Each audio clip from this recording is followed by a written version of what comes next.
Is your full name? There it is. Thank you. Make sure that your name is your full name so that we know who is on the call, and a reminder that everybody will be muted for the duration of the call just to reduce background noise and interference. And then when it comes time for questions or conversation, we will invite you to raise your hand, either using the reaction button or if you can't figure that out, just wave your hand or put a note in the chat so that we can see you and respond. And as is our practice, we'll alternate in between lay and ordained voices as much as we can to make sure everybody has some time in the room. I think that is, oh, great. So if you don't know how to change your name, if you put your cursor over the video screen with your face on it, you should see a little box that says mute and then a little box with 3 buttons. And if you click on those 3 buttons, a whole menu will pop up, and right at the bottom should be something that says rename. And you can click on rename and it will let you put your name in there. If you are on a different device than I am, I cannot help you. But hopefully the instructions are close enough to that they will work where you are. At this point, oh great, and folks are helping in the chat with other options for renaming. At this point, I'd like to turn it over to Bishop Laura, who will lead us in prayer and get us going with dwelling in the Word. Thanks, Bishop Jeff. I'll offer the opening prayer for tomorrow, which is Thanksgiving Day, and then we'll move into the dwelling in the Word for the Gospel reading for tomorrow. The Lord be with you. Let us pray. Almighty and gracious Father, we give you thanks for the fruits of the earth in their season and for the labors of those who harvest them. Make us, we pray, faithful stewards of your great bounty, for the provision of our necessities and for the relief of all who are in need, to the glory of your name, through Jesus Christ our Lord, who lives and reigns with you and the Holy Spirit, one God, now and forever. Amen. Our gospel reading is from the Gospel of Luke, chapter 17, verses 11 through 19. Bishop Jeff will read the passage the first time, and I invite you to listen with the Lord. What word or phrase might God be calling you to notice, particularly as we move into Thanksgiving and the holiday and the weekend? What might God be inviting you to claim or hear in a new way? I'll read the passage a second time. And as you hear the passage being read the second time, what might God be saying to you to say, try this on or explore this more deeply? What captures your imagination and invites you to deepen and broaden your understanding of God's love? Feel free to share your thoughts and reflections along the way in the chat, and we'll pray with those and then end our time of dwelling in the Word with the Lord's Prayer. I'll offer the Lord's Prayer in English. Jeff Hahnemann will offer it in Spanish, and Lisa Hahnemann will offer it in French. So, Bishop Jeff, over to you. Thank you. A reading from Luke. On the way to Jerusalem, Jesus was going through the region between Samaria and Galilee. As he entered a village, 10 lepers approached him. Keeping their distance, they called out, saying, "Jesus, Master, have mercy on us." When he saw them, he said to them, "Go and show yourselves to the priests."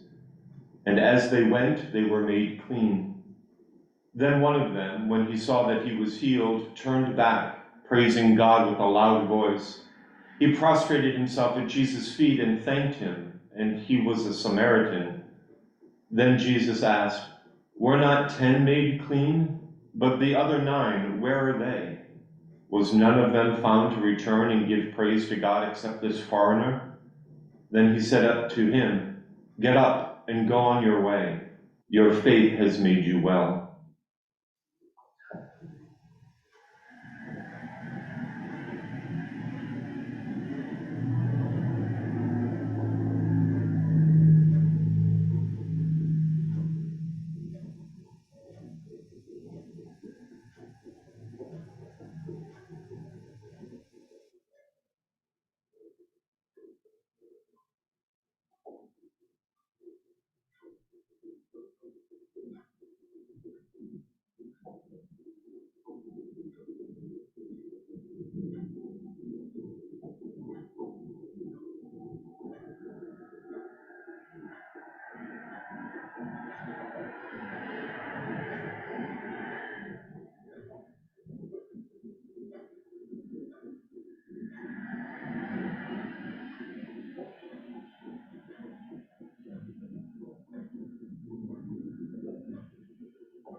reading from the Gospel of Luke. On the way to Jerusalem, Jesus was going through the region between Samaria and Galilee. As he entered a village, 10 lepers approached him. Keeping their distance, they called out, saying, "Jesus, Master, have mercy on us." When he saw them, he called to them, "Go and show yourselves to the priests." As they went, they were made clean. Then one of them, when he saw that he was healed, turned back, praising God with a loud voice, prostrated himself at Jesus' feet, and thanked him. He was a Samaritan. Then Jesus asked, "Were not 10 made clean? The other 9, where are they? Was none of them found to return and give praise to God except this foreigner?" Then he said to him, "Get up and go on your way. Your faith has made you well."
I could invite Lisa and Jeff to unmute. We'll close out our time here with the Lord's Prayer.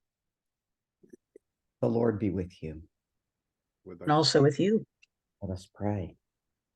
Our Father, Notre Père qui es aux cieux, que ton nom soit sanctifié, que ton règne vienne, volonté soit faite sur la terre comme au ciel. Donnez-nous aujourd'hui notre pain ce jour. Pardonne-nous nos offenses comme nous en pardonnons aussi à ceux qui nous ont offensés. Et ne nous sauvez pas de la tentation, mais délivre-nous du mal. Et ça, la tienne, la reine, la puissance et la gloire dans les siècles des siècles. Amen. Amen. Thank you, Jeff. Thank you, Lisa. Thank you all. Such interesting thoughts and reflections in the chat. What is the difference between being made clean and being made well? Question that stirred my heart, and so many other good questions and wonderings in the chat. Bishop Jeff, I'm going to turn it over to you. Great. Thank you, Bishop Laura.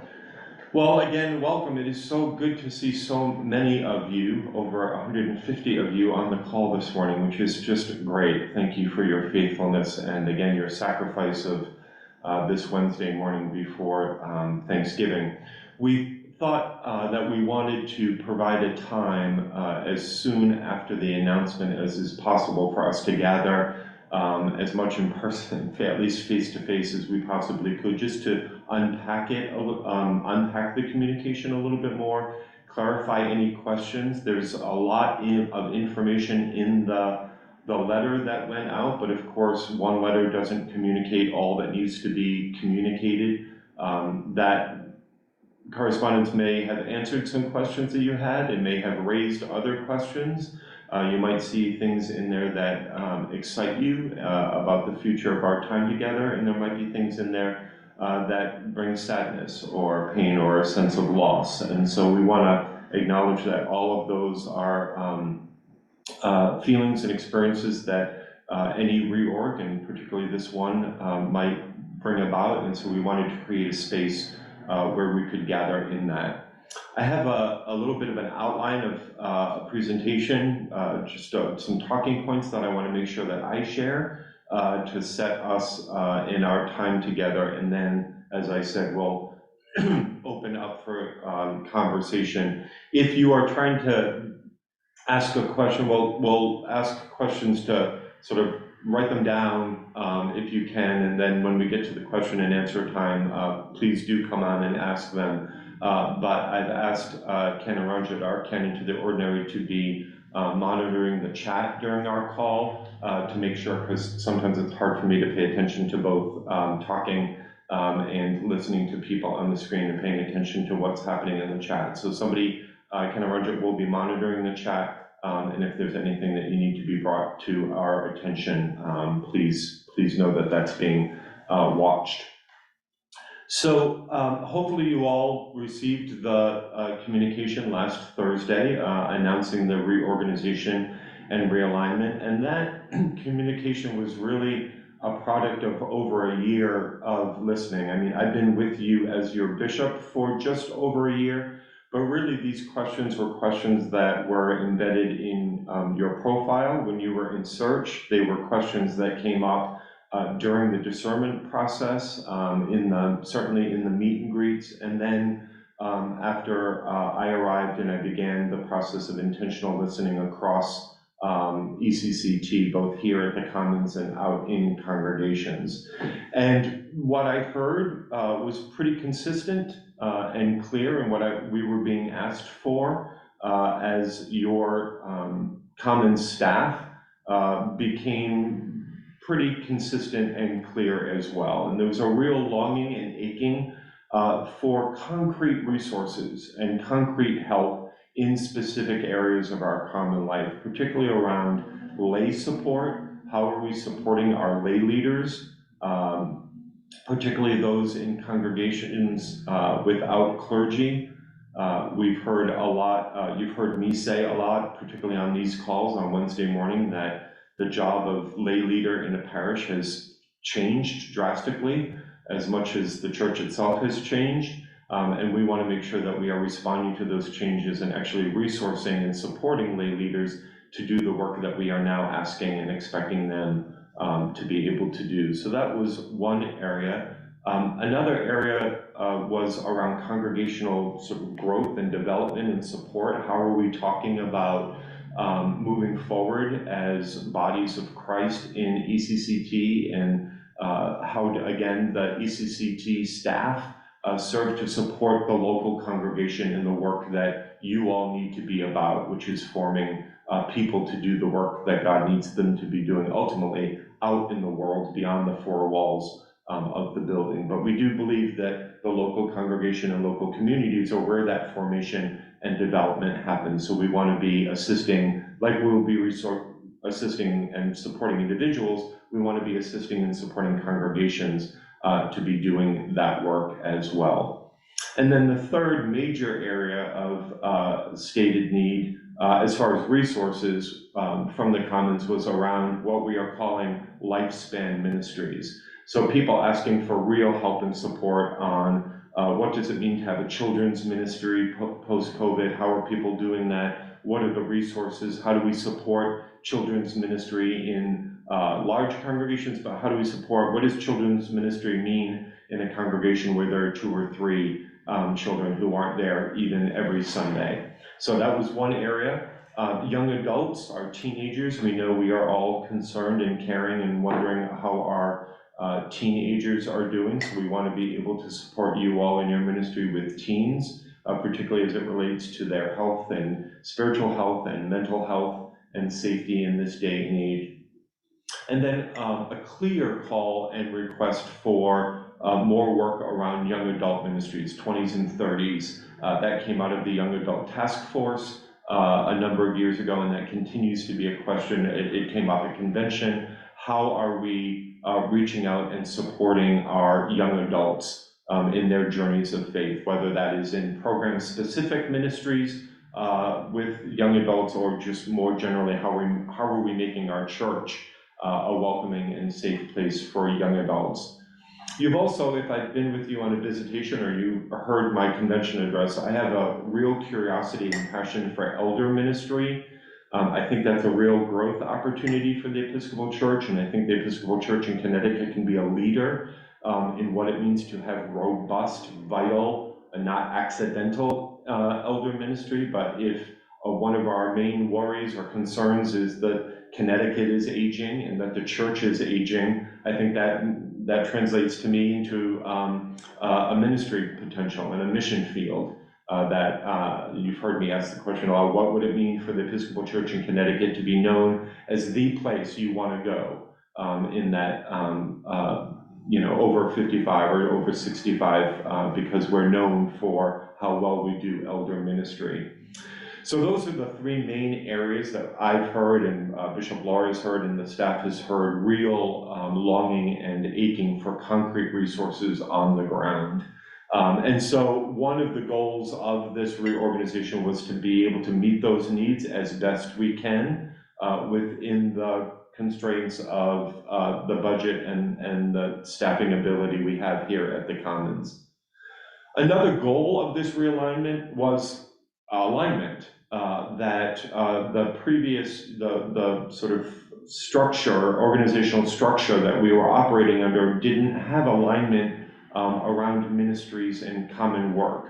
Everybody sort of was in their own world, all sort of teams of one, ends of one, but not really coming together along shared ministry interests and opportunities for collaboration and peer support.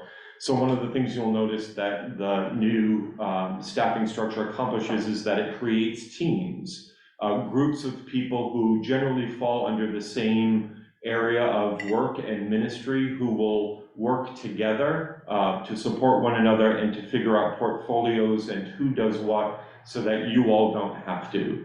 So, for instance, there's a team that will be about congregations and transitions. So you know that if your question is about your congregation or transition, that's the team you go to. And then we'll have a team that's around lay and ordained vocations. So if this is something about you as a lay person or the ordination process, either lay or ordained ministry, you know that that's the team you go to. So we want the teams to be clear and transparent around what their scope is, so that there is more clarity and ease of access from you all to the staff here at the Commons, so you know exactly who does what and who can be a support. And of course, if that continues to be a question, that there will always be the canon to the ordinary as a go-to person to find out exactly where your question belongs. So alignment was a major goal.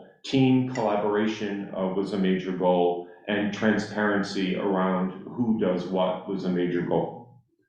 Another goal you'll see is sort of who has a line connected, and we tried to draw all of the lines that actually exist, but it made the chart unreadable, because there are lots of what we might do with dotted lines or broken lines or faded lines.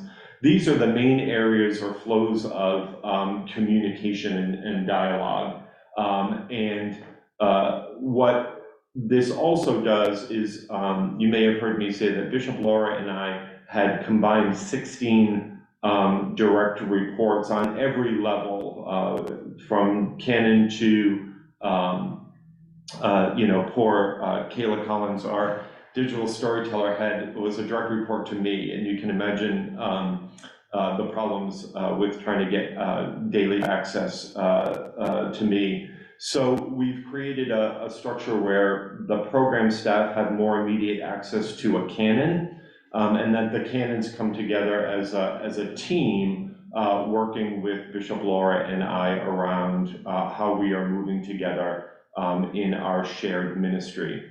What you don't see on the organizational chart are portfolios for Bishop Laura and for me. So that's the next bit of work that Bishop Laura and I are about, is sort of going through all of the portfolios under each of those ministry areas and getting clarity around what will continue to be in Bishop Aaron's portfolio, what will continue to be in my portfolio, and what we might move according to interest and passion. So if you imagine that the program areas go this way around congregations, lay and ordained ministry, operations, imagine that Bishop Laura and I and our portfolios will go this way across. So we'll have areas in each of those, we'll have portfolio areas in each of the ministry areas that we connect with, but that became more complicated than I could figure out how to draw. Oh, great, perfect. So that's what so you'll see that there's a team with the canon to the ordinary, there's a team with congregations and transitions, team lay and ordained vocations, advocacy, racial justice and reconciliation, administration, and communications. And in this chart, there are four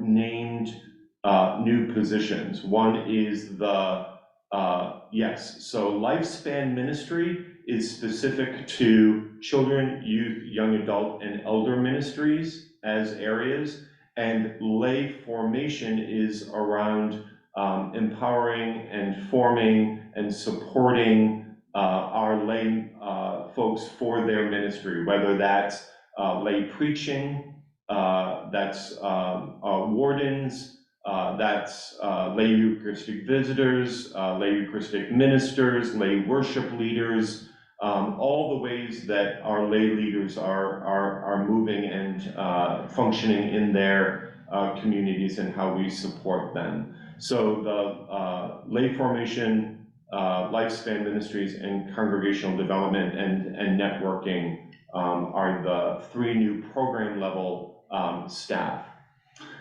I want to pause here and talk a little bit about these three positions as they relate to the work that the region missionaries have been doing.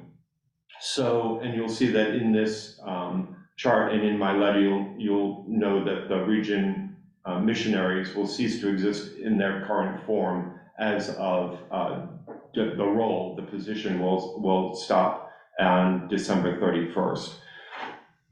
Right now, the model and how I talked about it in the letter and how we've been thinking about it is we really want to continue to figure out how we are meeting individuals and communities and congregations where you are. So rather than saying there's one way to do any of this, we want to figure out where folks are in whatever work.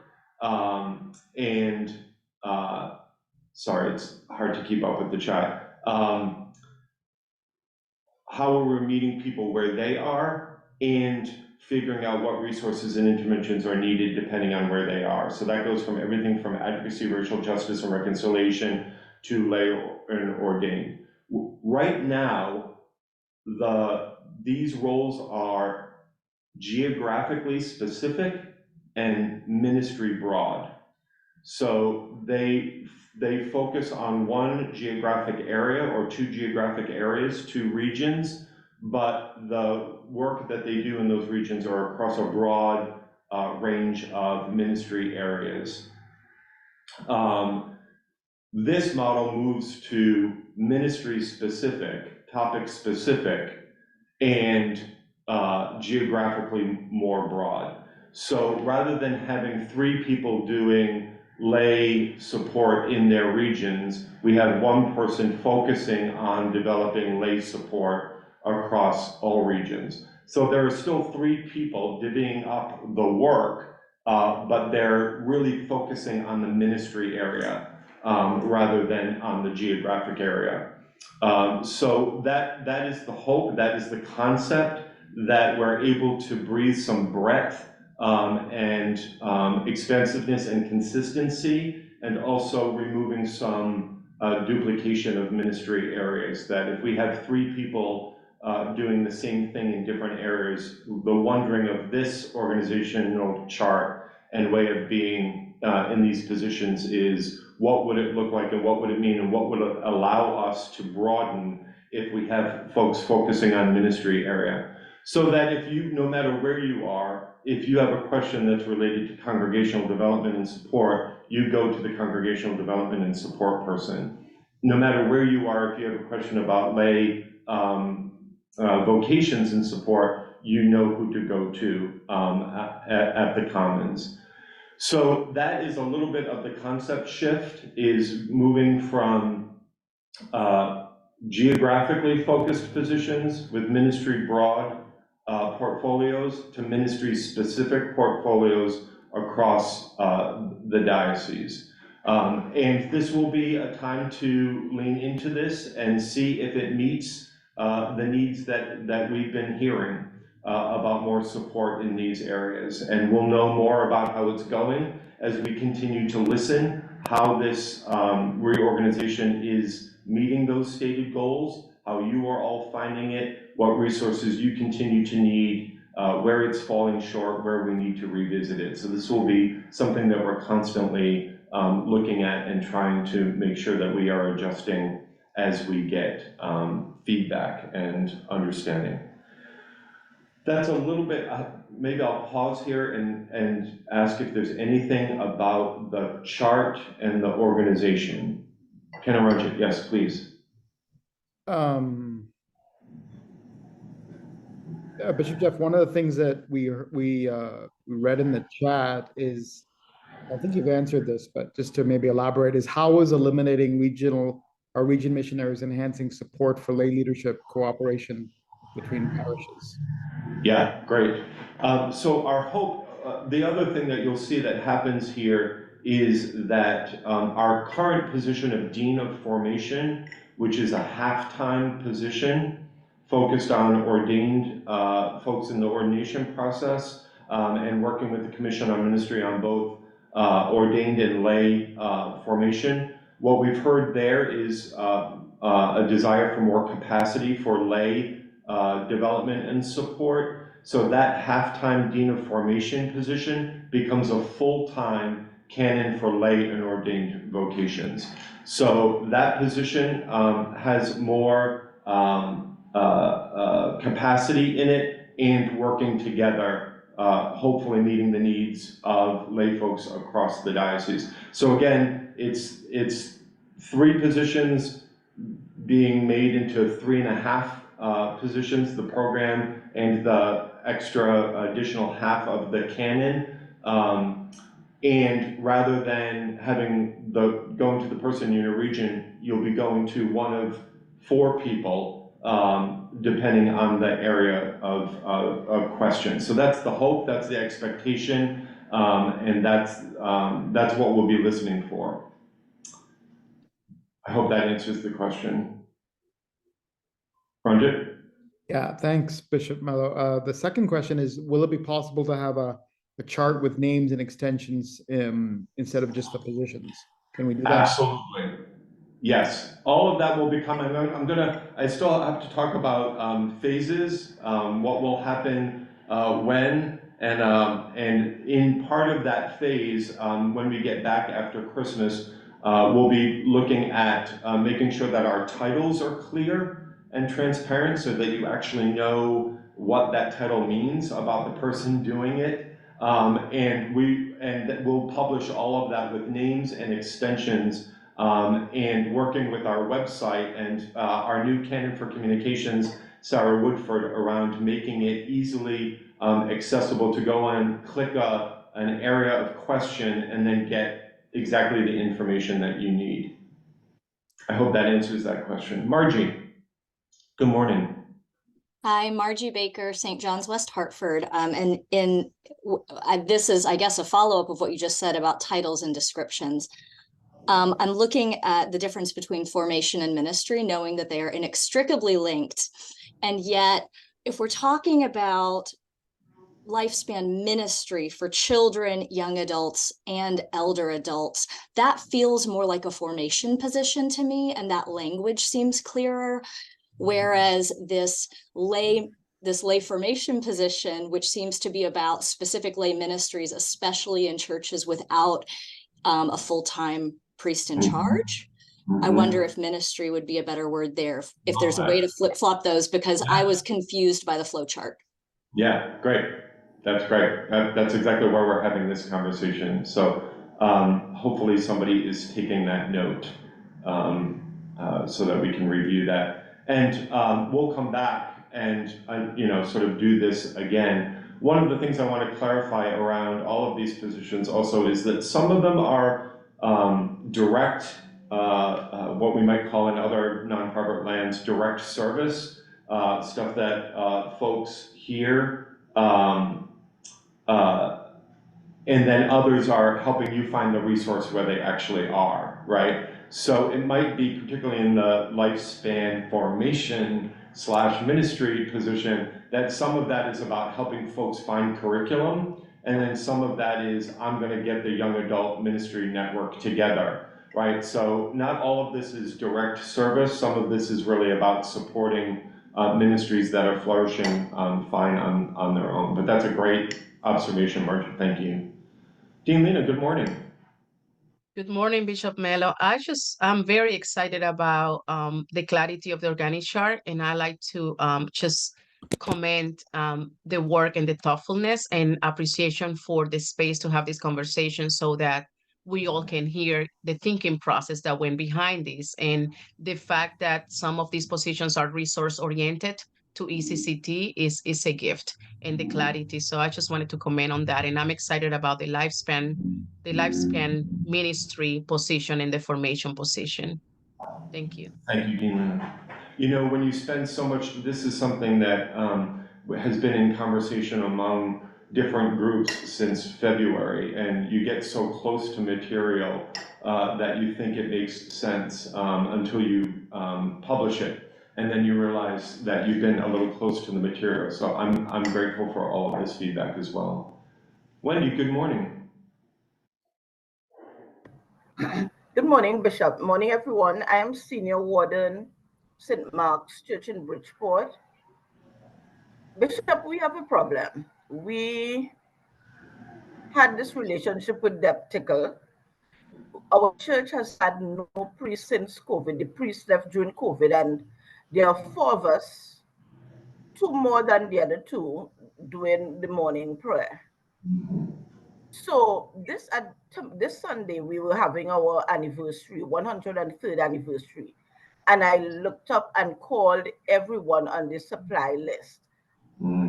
Some people were on vacation, some had previous commitments. So we found no one.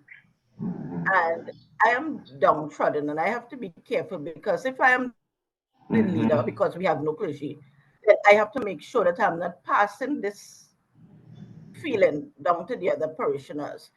So I really do hope, Bishop, that with this new reorganization, we at St. Mark's are going to be considered. We really, really need some help and some resources. Thank you. Thank you, Wendy. And your concern is something that we're hearing from lots of communities that are continuing to have to navigate without settled clergy. We know that our supply process is something we want to be looking at and making that a little bit easier to access and also equitable in where folks are able to get supply and how to get supply. So those are both things that we're looking at. And if there's anybody on this call who does not have a place to be on Sunday morning and can help out Wendy and her community, I would encourage you to reach out. Angelina. Good morning. I'm Angelina Pease from St. Thomas in Bethel. And the lifespan ministries formations is wonderful, except that you stop at around age 30 and you pick up again at age 65. What about everybody else in the middle?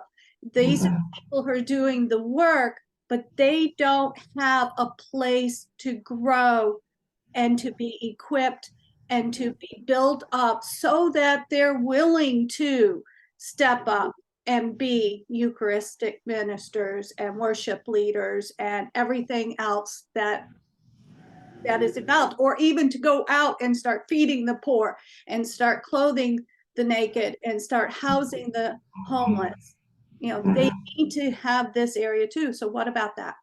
Yeah, great question, Angelina. And our hope is that that exact need is filled by the lay formation position and the canon for lay and ordained vocations. So exactly supporting that group of folks who are the leaders doing the work, needing the support, is exactly why those two positions were created and expanded. Tuesday, good morning. Good morning, friends. Tuesday, Roop Rector, St. Paul's Church in Woodbury. I want to say two things. First is an appreciation. Thank you for the clear communication and the rollout and the opportunities to come together to talk. I very much appreciate that. I want to acknowledge that this is really difficult for our region missionaries and for all of us who have deep and meaningful relationships with our missionaries. A lot of really good work has been done. This is, every time there's a change, there's also really significant loss, which I'm feeling. And I know others of my colleagues are as well. So I think it would really be helpful to spend some time acknowledging and appreciating the amazing work and commitment of our colleagues in ministry who've been rounding up these geographic regions. Thank you, Tuesday. And I hope you read that in my letter that, 6.5 years ago, there was another experiment of reorganizing and a different way of thinking about how to meet the needs that were expressed at that time. And that's how the regions were born in the region missionary positions. Two of our current region missionaries were in that first group and have served 6.5 years trying to figure out these positions, trying to figure out how to connect folks across their regions, how to create those relationships. And there's been a lot of what we are able to build on and expand on in this organization is on their shoulders of things that we have learned and seen, what's worked really well in the region missionary positions, and what they and others have found more challenging or elusive in that setup. So none of this is about the individuals in the positions, and yet it impacts the individuals in the positions in significant ways. And so I am encouraging and hoping that folks are reaching out to their region missionaries, letting them know of your support and your love of them and your gratitude for their willingness to live in these often undefined, unsupported, along different lines, areas of ministry, really sent out to sort of say, we have an idea, we'd like you to help us live into that, and they said yes. So I echo that, Tuesday, and I'm hoping everybody is expressing gratitude. There is plenty of gratitude to be given and loss to be acknowledged in this. This is not a change that is without loss. Thank you. Carolyn.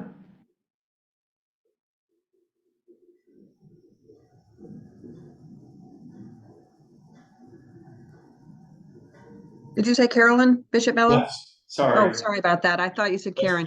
I just wanted to echo and agree. Thank you for the space. Thank you for the communication. And thank you for being heard about lay ministry.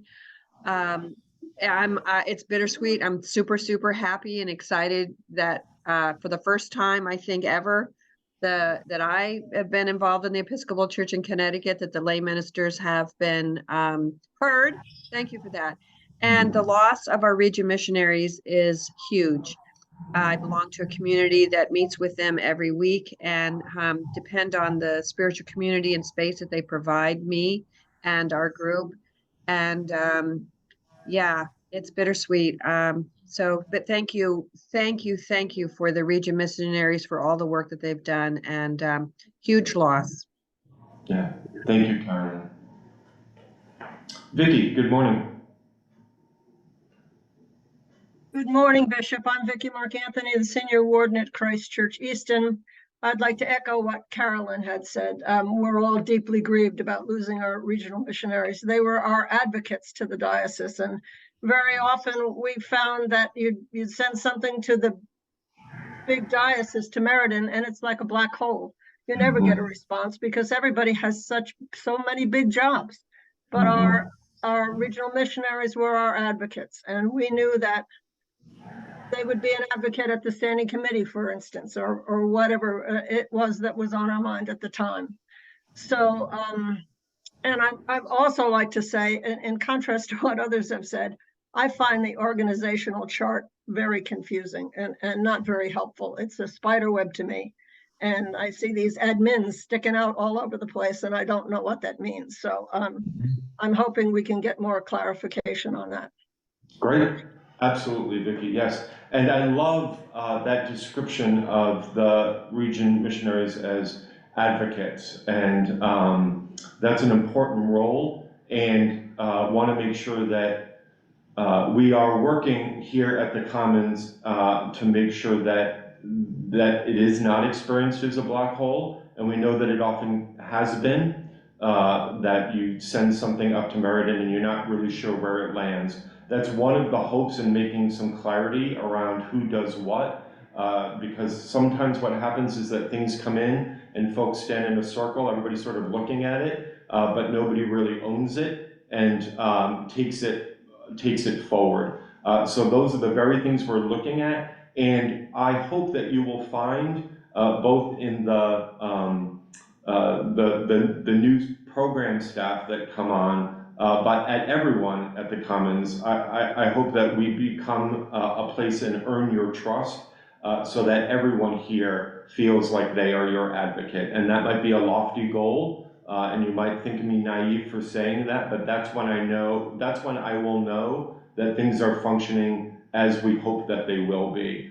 And that the role of canon to the ordinary is also a one-stop shop to say, I sent something in, I haven't heard back, or where am I in this process? And that you will experience in Canon Ranjit an advocate for you individually, but also for your community. So thank you for that, Vicki. That's not language that I've heard before, and I'm appreciative of that.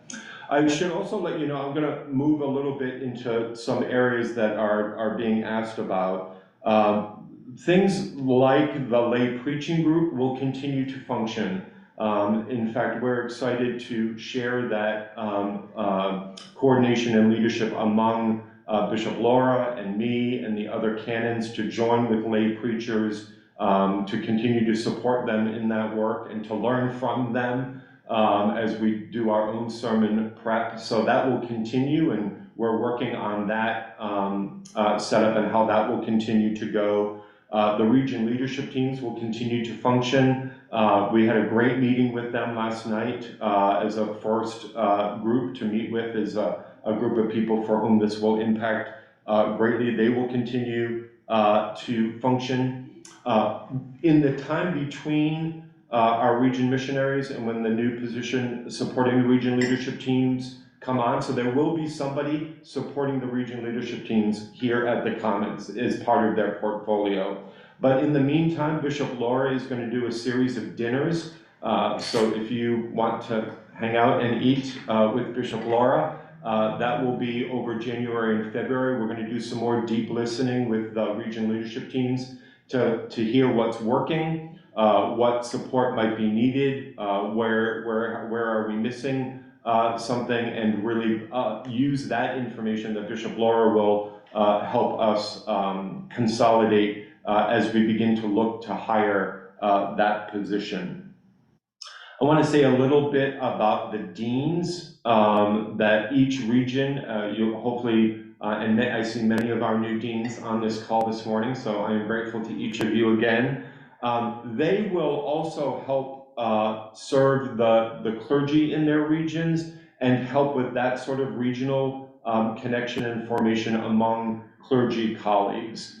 Their role is purely pastoral support and presence and communication with the bishops and the commons and the clergy in the area. And we're hoping in much the same way that the deans will be doing that among the clergy, the staff folks supporting lay ministries and the region leadership teams will continue to do that with our lay leaders and our region leadership teams. I want to talk, oh, Michael, did you have a question before I continue on?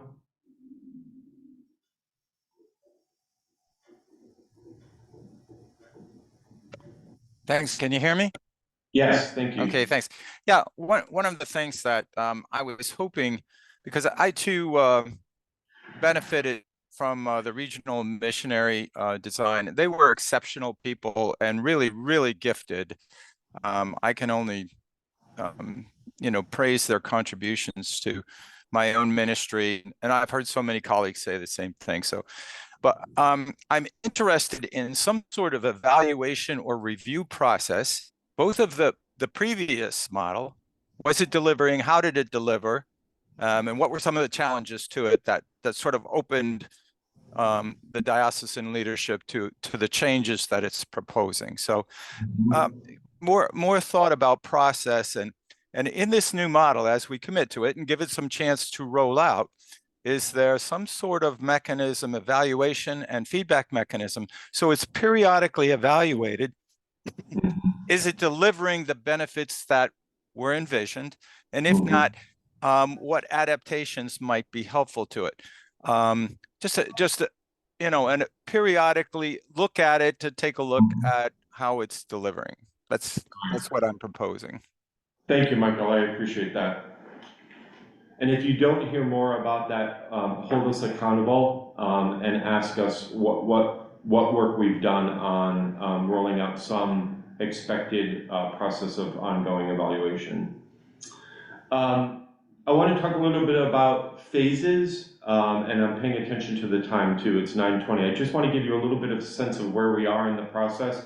There's basically 3 phases, and I'm paying attention to the chat as well, and we will make sure that we redo the chart based on your feedback and try to make it as clear as possible. We'll bring that back to you and see if that has actually done what you've needed it to do.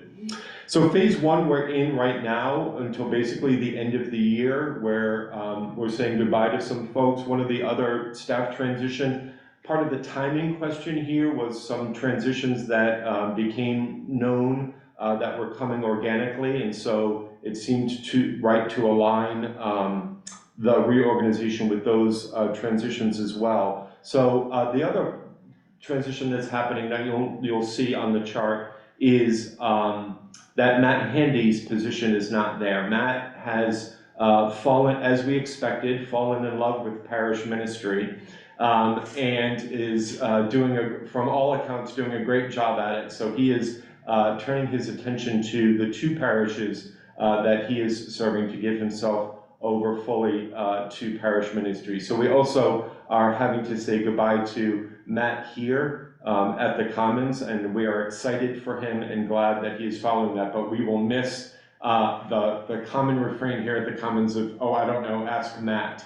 And so we will need to figure out a new option for Ask Matt. So we are paying attention to saying the goodbyes we need to say goodbye to. We're also welcoming some new positions on.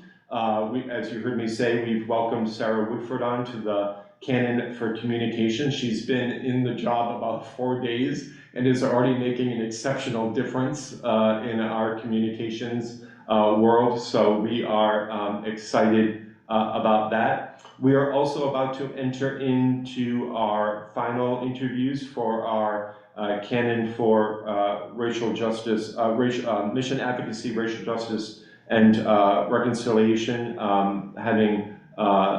coming after Canon Roger moved into his position. We're hoping to be able to name that new position before the end of the year. So that's really where we are right now. The other thing that will be happening in this season of phase 1 until the end of the year is that Bishop Laura and I will finish the work of our portfolios and make that public so that we can end some clarity around that.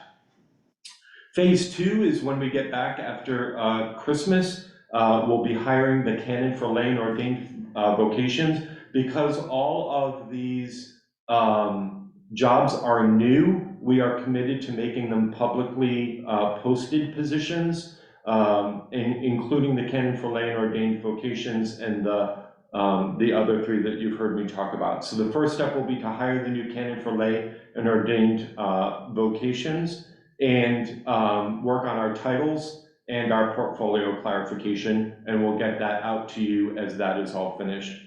And then the third phase is hiring that program staff, the lay vocations, the lifespan, and the congregational development and support. These might overlap, but I want to give you a general sense of where we are and what's yet to come. And when will we know when this is over? One of the other things you heard me say at convention that I was hoping that this would all be done by February, and here it is end of November. One of the things that became clear is that the common staff has been living in a state of transition for almost 4 years. And that takes its toll. And folks are constantly wondering, you know, particularly when a new bishop comes on staff, what does this mean for me? When will I find out? When is this going to be complete? When is the vision going to get rolled out? So it seemed that extending this any further was not healthy or helpful to the people who were wondering how the reorg was going to impact. So that's a little bit about how the timing happened.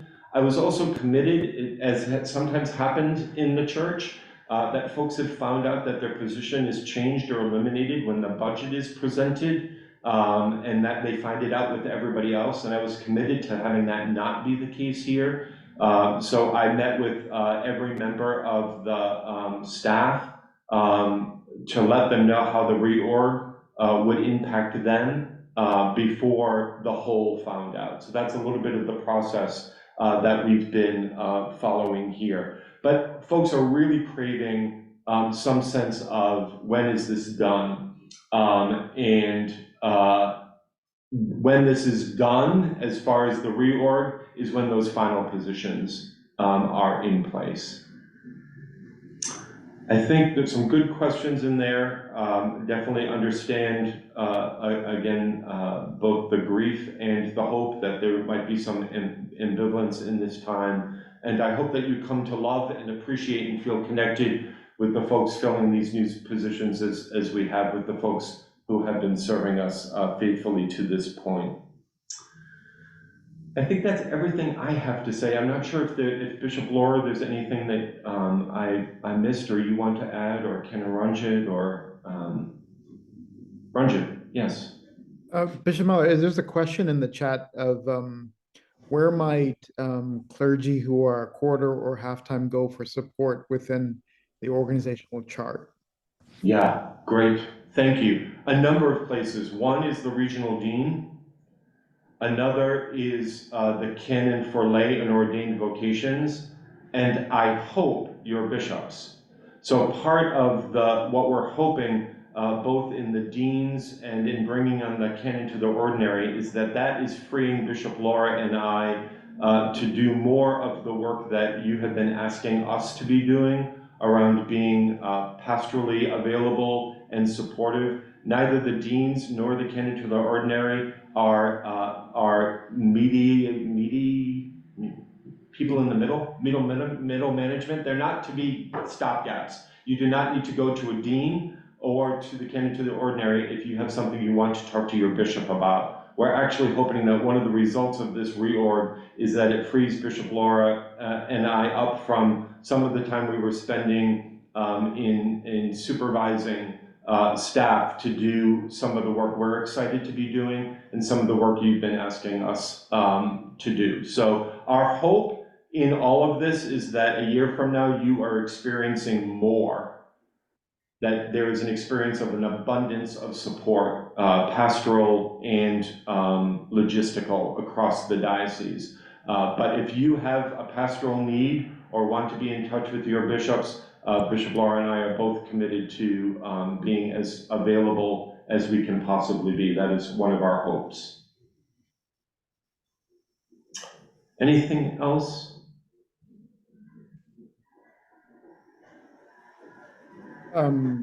Bishop Mello, one of the questions that is asked in the chat was around, when a particular person from a parish is reaching out to, has reached out to a region missionary around a number of different things.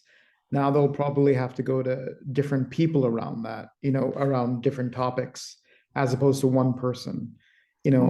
How can we work on, I guess, building a culture where there's sort of a shared sense of to meet that need? Yeah. There will always be one person to call, and that will be the person for who their portfolio is supportive the regions and the ministry networks and the region leadership team. And there might be, our commitment is, if it's not ours, to make sure that we're connecting you with who it is and where that support might be. So there will still be one person that you can call if you're unsure, but we're hoping that you are more sure of who to call based on the actual need. And you'll also notice that there are things not represented in this organizational chart because they're more in the category of portfolio than they are direct report in the staffing structure. So you'll be hearing more about things like, well, I just saw Jesse post like deacons and, Bishop Aarons has been faithful and wonderful in her leadership of that. Things like that, Camp Washington, youth ministry, Spanish-speaking ministries, where those fit will be part of the portfolio clarification that is coming. Thank you. Tuesday. Good morning. Hey, it's Tuesday again. A question about canonically resident but not physically present clergy and the deans who are not retired. Will clergy who are canonically resident be assigned to a dean? And I will, as usual, take my answer off the air. That's a very specific question I don't know the answer to. That's a great question. I will write that down and we will think on that. It's a great question. There might even be a dean who is supportive of those who are canonically resident but physically distant. It's a great question. Well, thank you for your time. I'm sure that we didn't answer every question. And as you hopefully have heard in this conversation, there are still questions to be asked and questions to be answered. Our hope is that you see some response to the questions raised and that you feel seen and heard in this conversation, and that you'll reach out if there's more information we can provide or more support that we can give. Please do keep holding everyone here in prayer. This continues to be a big time of transition for all of us across ECCT, but folks here who are working together in close proximity. I'd like to send it back over to Bishop Aarons to close us out in prayer. Thank you, Bishop Mello. Thank you for the clarity you've offered to all of us in this important conversation. And thank you everyone for your good questions and exploration. So many rich things to think about. And just again, as Bishop Jeff said, a deep offering of gratitude for the region missionaries and the wonderful work they've done as we explore living into this new model. They have been life-giving to all of us, and we'll begin to explore how to best care for congregations and institutions, but mostly how to care for the people of the Episcopal Church in Connecticut in this new model in some new ways. So, but thank you to the region missionaries, to Bishop Jeff, and to all of you for this conversation and for the ministries that have been, that are, and that are ongoing. I'm going to close our prayer time with prayer. And this prayer is a prayer of from the Diocese of Jerusalem, from St. George's Cathedral there. As we live into our midst of our transitions, we hold all of these conversations in the reality of a world that's having challenges and struggles, and is calling all of us to lean in with God's love and grace in some new ways. The Lord be with you. And also with you. Gracious God, your love knows no limits. Fill our hearts with your compassion. Open our eyes to your presence in the world. Enlarge our minds to understand your will. Take our hands and minister through them. Speak through our words and direct our feet in the path of peace, that Christ may be revealed in us and the world may believe. Amen. Be of good courage. Hold fast to that which is good. Render to no one evil for evil. Strengthen the faint-hearted. Support the weak. Love and serve the Lord, rejoicing in the power of the Spirit. And the blessing of God Almighty, eternal majesty, incarnate word, and abiding Spirit be upon you and remain with you forever. Amen. God bless you all. Thank you for your time.